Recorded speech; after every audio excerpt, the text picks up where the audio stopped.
Muito bem. Vamos falar agora, pegar um pouco do ponto de vista agora de uma liderança ligada ao progressistas, ao campo da oposição. Edivaldo Barbosa também a respeito deste assunto. Nós estamos recebendo aqui no estúdio o senador Eumano Ferrer, que vai conversar conosco a respeito deste e de outros assuntos aqui no nosso Jornal do Piauí. Senador Eumano, boa tarde, seja bem-vindo aqui ao Jornal do Piauí. Boa tarde, Elivaldo.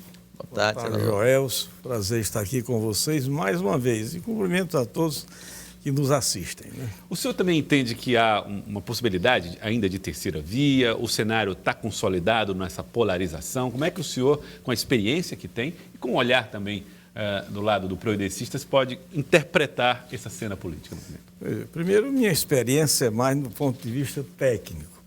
Mas político eu sou um aprendiz, continuo aprendendo. Né? Mas veja, no âmbito nacional há uma consolidação cada vez maior, quer dizer, dessa polarização. Né? Quer dizer, o ex-presidente Lula e o presidente Bolsonaro. Uhum.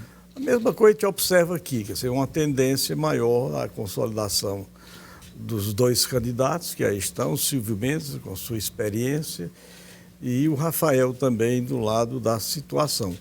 Eu creio que há esforços, tanto no âmbito nacional, repito, como no âmbito de alguns estados. O senhor fez referência até a Cirovias, em referência a Ciro Gomes? Exatamente. O nosso Ciro que insiste, persiste, não desiste. E eu digo o candidato Ciro Gomes, né? Cirovia, é uma via, uma opção. Tá? Quase tem mais votos aí nessa busca de uma terceira, quarta, quinta candidatura do que os demais. Né? Uhum. Então, estava comentando, é Cirovia. Não existe uma terceira via, existe uma Cirovia na base. Uma Cirovia, né? Mas é bom, quer dizer, que consigam formar através dessas federações, quer dizer, uma outra opção para os eleitores. Agora, o anúncio de Simone Tebet, uma pessoa com quem o senhor até convive, né, no trabalho, o senhor acredita que pode mexer com esse cenário? Veja, o próprio MDB é dividido. Né? Quer dizer, embora nós reconhecemos muito, quer dizer, a liderança que ela tem, não só no Brasil Central, ela criou, digamos, uma imagem positiva, muito boa. Tem a história de um pai, quer dizer, que foi um grande político no centro-oeste do Brasil, presidente do Congresso. Então, a Simone Tebet tem uma tradição e ela mesma tem uma liderança muito forte, sobretudo hoje, e ela vai, digamos, se estribar disso, que as mulheres são mais da metade da população do Brasil. E eu vejo a Simone Tebet uma grande opção. Agora, difícil você viabilizar praticamente 4 meses das eleições uma terceira via, uma quarta, etc. Eu acho muito difícil, porque a tendência é consolidar mais os dois candidatos que lideram as pesquisas. O senhor falou, inclusive, hoje pela manhã, nós conversávamos lá no 25BC, senador, que os dois candidatos que o senhor se refere é o presidente Jair Bolsonaro, ao qual o senhor é politicamente ligado, é da base aliada ao governo federal, e na oposição, o candidato que tem maior visibilidade é o ex-presidente Lula. O senhor acha que os dois que concentram hoje a preferência do eleitorado, não sobrando espaço para a sobrevivência de uma via alternativa? Eu creio sim, porque os dois juntos, somando as intenções de votos, tanto do presidente Bolsonaro quanto do ex-presidente Lula, eles são mais de 70%, 75%. Então, eu vejo que, a essa altura da polarização, é muito difícil se viabilizar uma terceira via, com exceção da Cirovia. O Ciro não vai desistir, vai insistir, persistir nessa sua luta. Né? Então, esse é o quadro polarizado que, no meu entendimento, vai prevalecer. O presidente Jair Bolsonaro impôs a si mesmo um desafio, né, de chegar cada vez mais como um nome forte no Nordeste do Brasil. Chegando aqui nesse último ano de primeira gestão, né, de Jair Bolsonaro, o senhor acredita que ele conseguiu cumprir bem esse papel?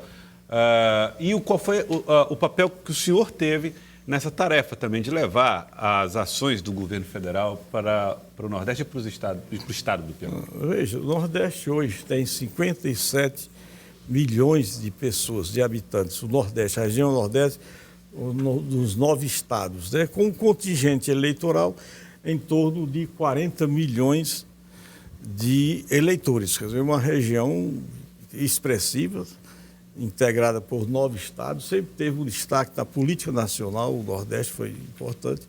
Agora, eu creio que o presidente, pelo menos aqui com o Piauí, os compromissos, está honrando, nós estamos trabalhando muito aqui no estado do Piauí, o Ciro já vinha fazendo isso com muita competência. Ministro Ciro vinha fazendo isso ao longo, é um municipalista também, tem trazido recursos significativos para todos os municípios do estado do Piauí. Justiça seja feita.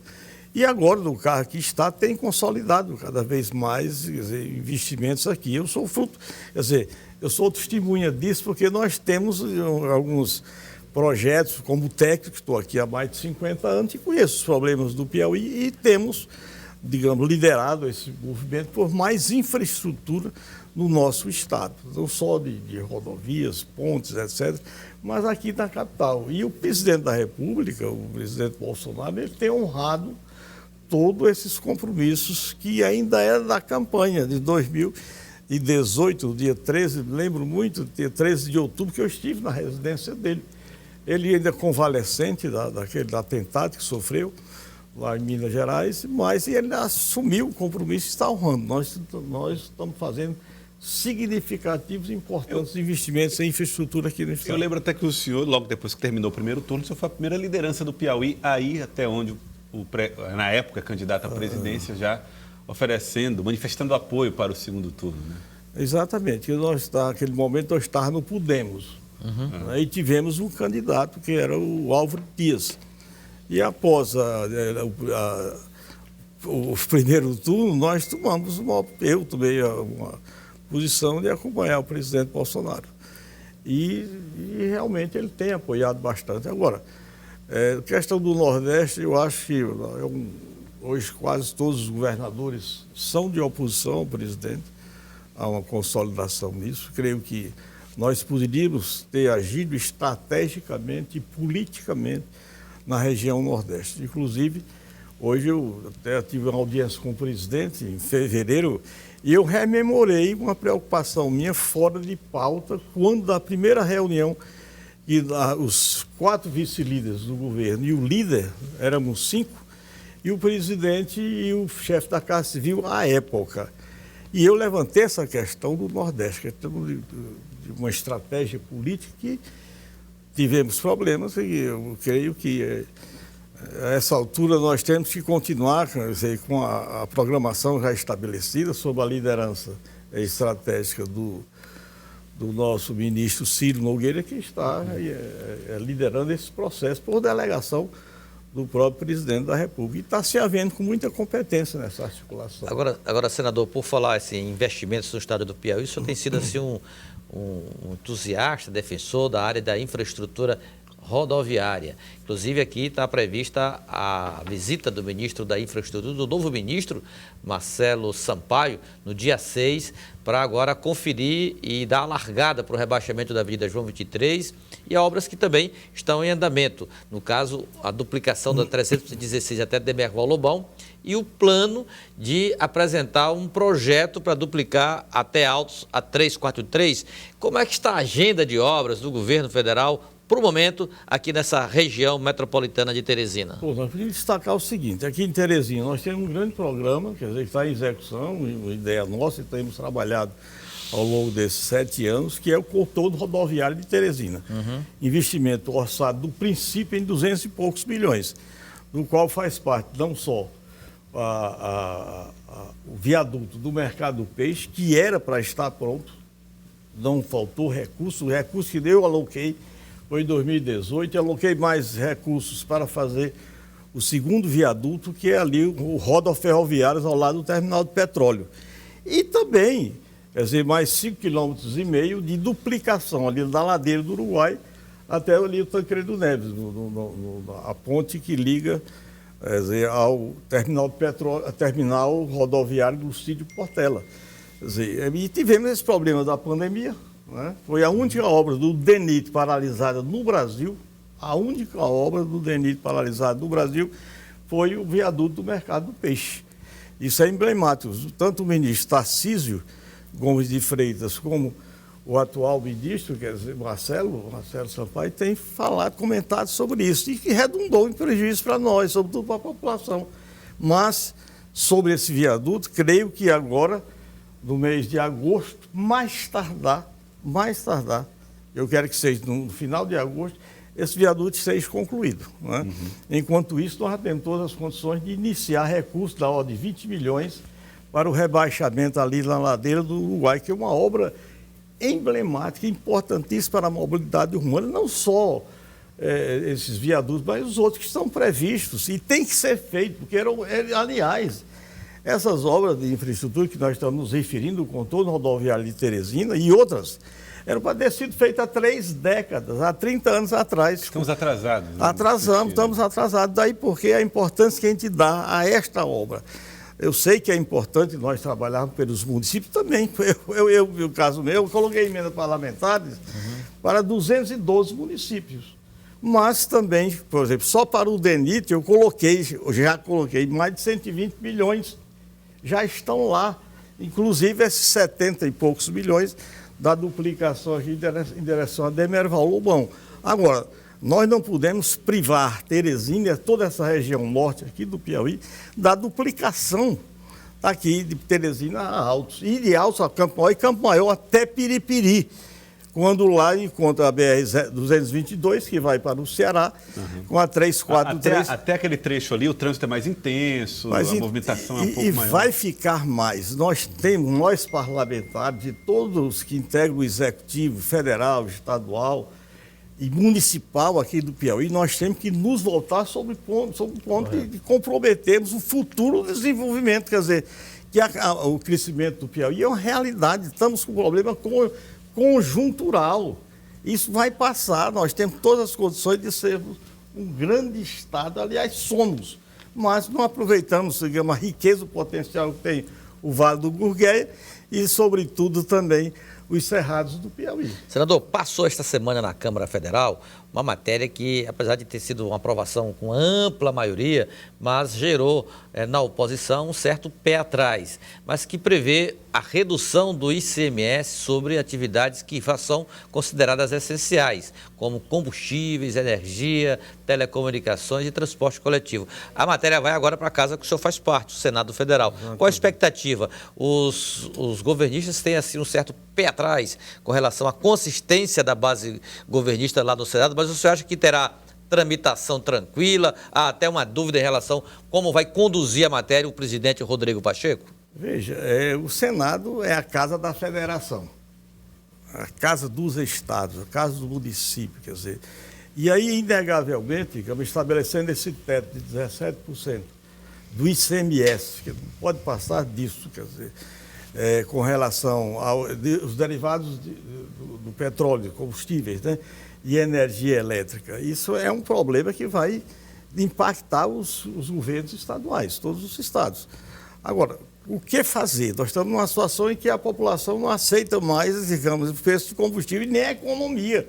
Nós estamos numa situação dramática. Temos que buscar, eu acredito muito, o Senado é a casa da conciliação. Poderá ser emendado, do entendimento. O texto pode ser emendado para retornar para a Câmara, ou você acha que vai ser aprovado como foi lá na Câmara? Bom, veja bem, essa é a posição do governo. Eu vim ontem para cá, de Brasília, essa é a questão que está posta e temos que buscar uma solução rapidamente. Agora, nós temos que buscar um entendimento, eu acho que isso é fundamental.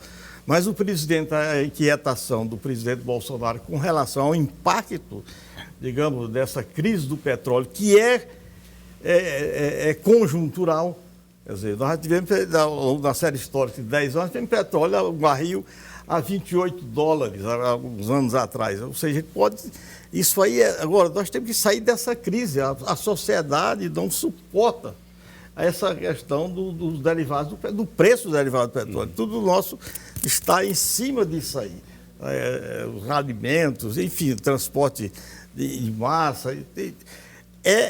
Tem que ter uma solução rápida. E creio que o Senado vai se debruçar na próxima semana, buscar um entendimento, uma saída com relação a essa questão do ICMS, dos derivados de petróleo e da energia elétrica.